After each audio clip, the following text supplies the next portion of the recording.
all too well. Last year, someone taped posters to the doors threatening to kill. The temple has now upped security measures, including an armed security guard who stands at the front doors. That's the most obvious. There are other parts to the security puzzle that obviously stay quiet. Coincidentally, more than 40 leaders from area synagogues and agencies met Friday in Palm Beach County for a security seminar. Rabbi Benson says he's quickly learned you can never be too prepared. It's just the reality of our world, and so it's something that we just plain do.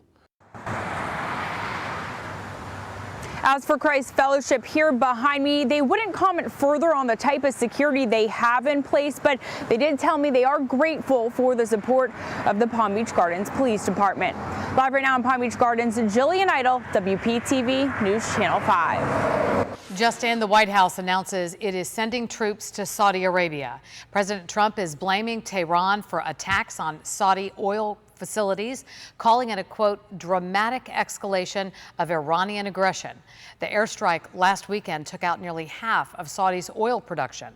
No word yet on how many troops will be sent, but they will be focused on air and missile defenses. New at 11, the Coast Guard rescues a group of kayakers near the Blue Heron Bridge. These 6 kayakers overturned due to the high wind gusts. The Coast Guard says that group had their life jackets on and they were able to bring them to shore safely.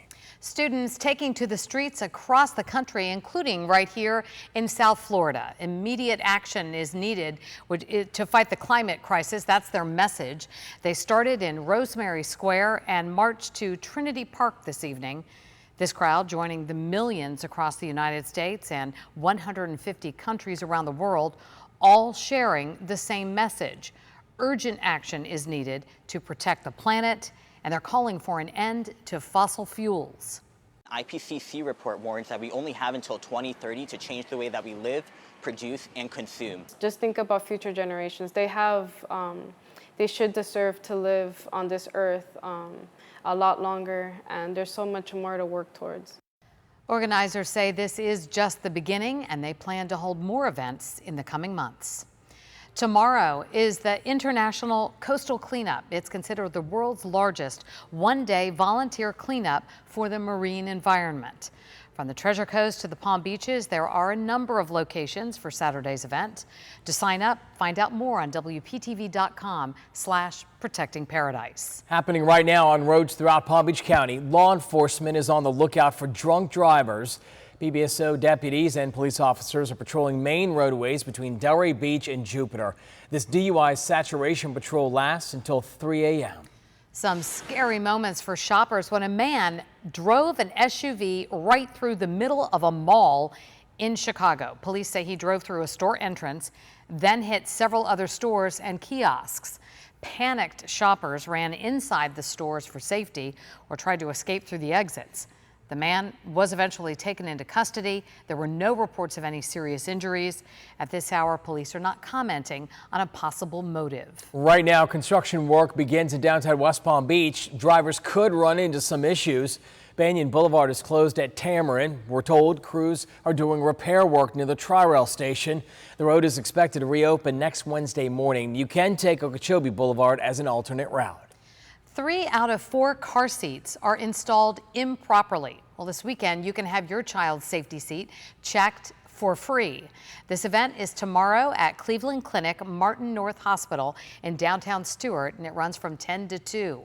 There will also be a limited number of free car seats to give away from the Martin County Health Department. Volunteers on hand will show you how to properly install the safety seat. This weekend, a tribute concert will honor the legacy of a local lawyer, Matthew Fiorello, who was among 5 people killed in a plane crash near Lake Okeechobee in March. Fiorello was also the lead singer of an all-loyal rock band called Disbarred. Tomorrow night's concert is a tribute to Matthew. His brother Will fills in his role on vocals. Loved his immediate family with all of his heart and gave everything of himself to anybody that needed it. We're going to do our best to make him proud, and we know he's watching. The tribute concert starts at 8 tomorrow night at the Kelsey Theater in Lake Park. We've put details about tickets on WPTV.com. In 60 seconds, Jeffrey Epstein's special treatment. I've never been to detail what I was allowed to have. For the first time, a PBSO deputy assigned to guard the convicted sex offender. He could have been doing anything he wanted to during that time frame. Comes forward with new details in a Contact 5 exclusive. WPTV Monday morning, the local man who lost hundreds of pounds. Got to hear his story and his weight loss secret. Plus, Chopper 5's exclusive view of the breaking news in traffic. Well, Team 5 is planning out your ride to work and school. We'll see you 4:30 to 7 a.m. on Monday morning. This is News Channel 5 at 11. Thanks for making WPTV South Florida's most watched television station. And now an insider's take on Jeffrey Epstein's work release. Well, tonight, a Palm Beach County Sheriff's deputy who guarded the convicted sex offender more than a decade ago comes forward for the first time. That deputy could no longer stay silent after women came forward with new claims. Contact 5's Maris Badcock brings you the details you'll hear only on 5. What some say happened in this West Palm Beach high-rise haunts a Palm Beach County Sheriff's deputy. Could it have happened when I was supposed to be monitoring him? Yes.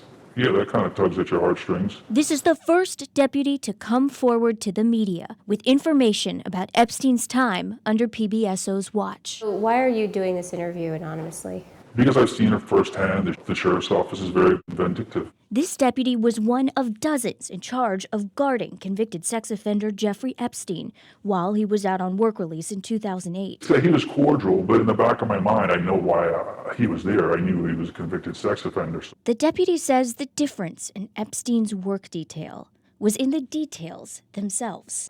For starters, when you signed up for that detail, it was a plainclothes detail. And that almost never, ever happened. So what else was unusual about this work detail? That he was allowed to leave the office and go to his residence to have lunch. I've never ever been to a detail where that was allowed to happen. We were to follow his vehicle in our own sheriff's issued vehicle. I was told when he went to his house to stay in the driveway, so I don't know what happened behind closed doors when he went in his house and allegedly had lunch. You know, he could have been doing anything he wanted to during that time frame. So you have no idea what happened inside that home? No. That's one of the reasons I stopped working the detail. The deputy says they also weren't allowed to monitor Epstein past the reception area inside his business suite at this downtown West Palm building. I was just told to sit at the front. You have a log. Just log in whoever comes into the office. But when Contact 5 asked for a copy of the visitor log, PBSO records told us it was destroyed, according to their public records retention schedule. It sounds like the smoking gun right there. That's highly suspect, especially the sheriff's office where they keep records of everything. The log would help prove whether or not Epstein was allowed to have contact with anyone outside the scope of his business. I think the reason that the log is gone is because it would hurt the sheriff's office, not the victims. At the request of the sheriff's office, the Florida Department of Law Enforcement is currently investigating the way PBSO handled Jeffrey Epstein's incarceration. The financier, who's been accused of sexually assaulting dozens of underage girls, only spent 13 months in the Palm Beach County stockade, 8 of them out on work release. Who was working in his office? Looked like 20-year-old females, well-dressed, business attire. Did you think that that was strange given the nature of his crimes? Yeah, well, I thought it was strange that besides me, myself and Mr. Epstein, we were the only males in the office. I remember I took note of it mentally. Last month, 2 women came forward in New York City lawsuits with claims they were forced to have sex with Epstein while he was on work release, supposedly under the watchful eye of a sheriff's deputy. Do you know anything about that? Could it have happened? Absolutely, because he wasn't really in an environment where he could be monitored completely the entire time. The sheriff's office declined any interview requests, but sent us this statement in part. The allegations are factually untrue and or inaccurate. Due to the ongoing criminal investigation that is being completed by FDLE, no other response regarding these allegations will be given by the sheriff or PBSO. Despite the fear of retaliation, this deputy couldn't stay quiet any longer, knowing what might have happened inside this high-rise haunts others too. And I only pray that when I was working this detail that it didn't happen on my watch, but I'll never know that. The deputy tells me no one in the sheriff's office openly discussed the detail, and at the time, there were never rumors about women being forced to have sex with Epstein while he was on work release, at least not until those women came forward recently with new accusations. And because Epstein was unmonitored most of the time, sources tell me deputies now wonder if it happened on their watch. Maris, thank you. You're welcome. Now, Storm Team 5 with South Florida's most accurate weather forecast.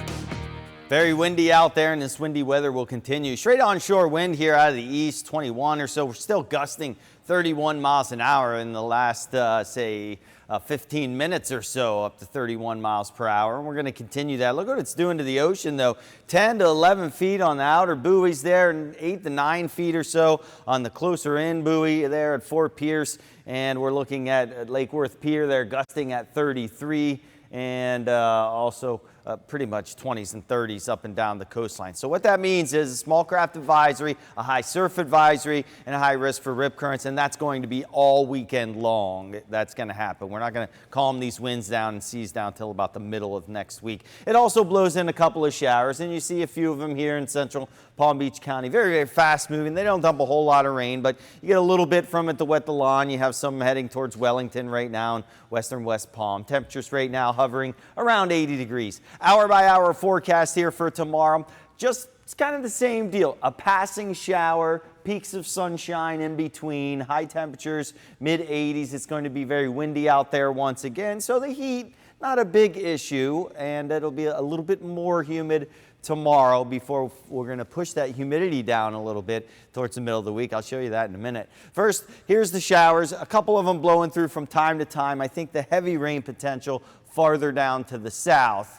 It'll try to creep up into our area, but all we get here are just these few showers blowing through on that strong easterly flow. So here's the boundary here of the tropical moisture. Notice pretty sharp boundary cut right through, say, Palm Beach County. The drier area eventually, though, is going to win on out and push down to the south. But tomorrow, any travel plans down to Miami or the Keys or even Fort Lauderdale, you could run into some heavy rain. Otherwise, the dry air wins out. By next week, our rain chances go down to hardly anything really through next week. And our humidity comes down a little bit too. Not a ton, but it's fall. It's going to be fall starting Monday, and it's going to feel a little bit better. The air will feel a little bit crisper out there. All right, so we have Jerry out here and then these three areas. So let's look at them here. 70% chance, actually this bumped up to 80% chance now as this moves off the coast.